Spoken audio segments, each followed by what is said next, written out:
नमस्कार, पूर्वांचल धारा में आपका स्वागत है। भदोही से आफ्ताब अंसारी की देखिए रिपोर्ट। विधायक जाहिद बेग व उनकी पत्नी के विरुद्ध विभिन्न धाराओं में मुकदमा दर्ज। श्रम प्रवर्तन अधिकारी की तहरीर पर कोतवाली पुलिस ने दर्ज किया है मुकदमा। एसपी डॉक्टर मीनाक्षी कात्यायन द्वारा दी गई दर्ज मुकदमा के संबंध में जानकारी। बाल एवं किशोर श्रम अधिनियम के प्रावधानों का उल्लंघन करने के आरोपी सपा विधायक जाहिद बेग व उनकी पत्नी सीमा बेग के विरुद्ध कोतवाली भदोही में संबंधित धाराओं में मुकदमा दर्ज कर लिया गया है। एसपी डॉक्टर मीनाक्षी कात्यायन द्वारा शनिवार को इसकी जानकारी दी गई। इस दौरान एसपी ने बताया कि 9 सितंबर को सुबह के समय भदोही के मलिकाना मोहल्ले में स्थित विधायक जाहिद बेग के आवास पर एक लड़की नाजिया उम्र लगभग 17 वर्ष जो उनके घर पर रहकर पिछले कई वर्षों से घरेलू कार्य करती थी।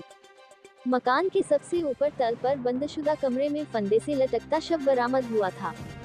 पुलिस व प्रशासनिक उच्चाधिकारी द्वारा फॉरेंसिक टीम के साथ घटनास्थल का निरीक्षण किया गया। उन्होंने बताया कि चिकित्सकों के पैनल द्वारा किए गए पोस्टमार्टम रिपोर्ट में बालिका की मृत्यु का कारण हैंगिंग पाया गया।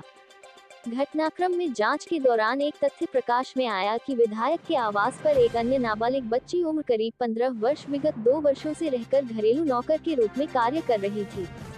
डीएम के निर्देश पर बाल कल्याण समिति, जिला प्रोबेशन अधिकारी व क्षेत्राधिकारी के नेतृत्व में गठित पुलिस व प्रशासन की संयुक्त टीम द्वारा 10 सितंबर को विधायक जाहिद बेग के आवास से नाबालिग बालिका को अवमुक्त कराकर नियमानुसार कार्रवाई करते हुए सीडब्ल्यूसी के समक्ष प्रस्तुत किया गया।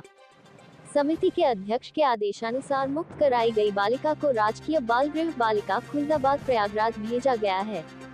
एसपी ने बताया कि बालिका व उनके परिजनों से पूछताछ व उनके द्वारा दिए गए बयान के आधार पर तथ्य प्रकाश में आया कि विधायक व उनकी पत्नी सीमा बेग द्वारा मृतका नाजिया व अवमुक्त बालिका से किशोरावस्था 14 वर्ष से कम उम्र से ही घरेलू नौकर के रूप में कार्य लिया जा रहा था। बालिका को घरेलू नौकर के रूप में कार्य करने की मजदूरी नहीं दी जाती थी। मृतका नाजिया के कार्य के बदले उनके परिजनों को 1000 प्रतिमाह की मजदूरी दी जाती थी। घरेलू कार्य से उबकर मृतका वहां से भागना चाहती थी। संयुक्त टीम द्वारा निष्कर्ष दिया गया कि विधायक व उनकी पत्नी द्वारा बाल एवं किशोर श्रम प्रतिषेध व विनियमन अधिनियम तथा किशोर न्याय संशोधित अधिनियम के प्रावधानों का उल्लंघन करते हुए किशोर युवतियों से उनकी इच्छा के विरुद्ध बाल श्रम कराया गया है। प्रकरण के संबंध में श्रम प्रवर्तन अधिकारी से प्राप्त तहरीर के आधार पर आरोपी विधायक जाहिद बेग व उनकी पत्नी सीमा बेग के विरुद्ध कोतवाली भदोही पर धारा 143(4), 143(5) बीएनएस 79 किशोर न्याय अधिनियम व 4/16 बंधित श्रम पद्धति उन्मूलन अधिनियम का मुकदमा दर्ज किया गया।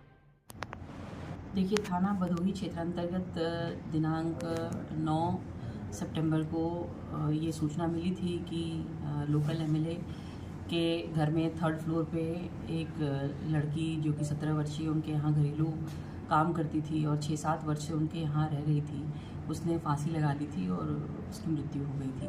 तो तत्पश्चात पुलिस की टीम और प्रशासन की टीम और फॉरेंसिक टीम वहाँ गई थी और वहाँ पर हर एंगल पर जांच पड़ताल हुई और बॉडी को कब्जे में लेकर के पोस्टमार्टम कराया गया और उसके बाद वहाँ सीसीटीवी फुटेजेस खंगाले गए और जो लड़की के पास एक मोबाइल था वो भी बरामद हुआ।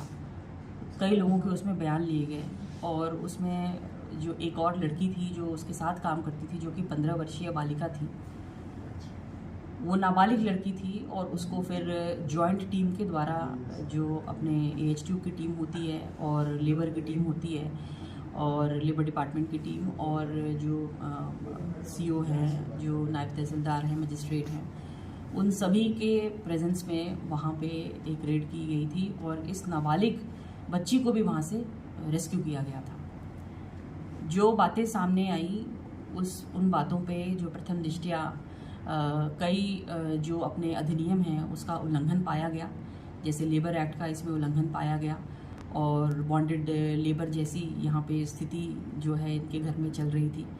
और ये भी बात सामने आई कि एक और लड़की भी यहाँ काम करती थी जिसकी शादी 22 में इन्होंने कर दी थी।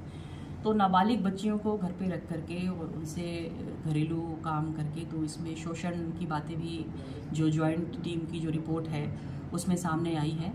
तो लेबर डिपार्टमेंट की तरफ से जो हमें तहरीर मिली है उसकी बेसिस पे सुसंगत धाराओं में जैसे 143(4), 143(5) BNS और जुवेनाइल जस्टिस एक्ट और बॉन्डेड लेबर एक्ट की कुछ धाराओं में जो है मुकदमा पंजीकृत हुआ है लोकल एमएलए और उनकी जो वाइफ हैं उनके अगेंस्ट में। इसमें एफआईआर में मारपीट का भी जिक्र है कि उसने अपने बयान में कहा कि उसके साथ मारपीट होती थी। कौन उसके साथ? रिपोर्ट में जो संयुक्त टीम की जो जांच रिपोर्ट में है इस तरह की बातें सामने आई है कि मृतका के पास एक मोबाइल भी था जिस मोबाइल को इनकी वाइफ ने छीन लिया था और उसके बाद उस मोबाइल से बात करने की अनुमति नहीं थी और यदाकदा इसका शोषण किया जाता रहा है। जब पीएम रिपोर्ट में कुछ तथ्य निकल के आए हैं अभी तक, किस तरह की बातें उसमें सामने आई हैं?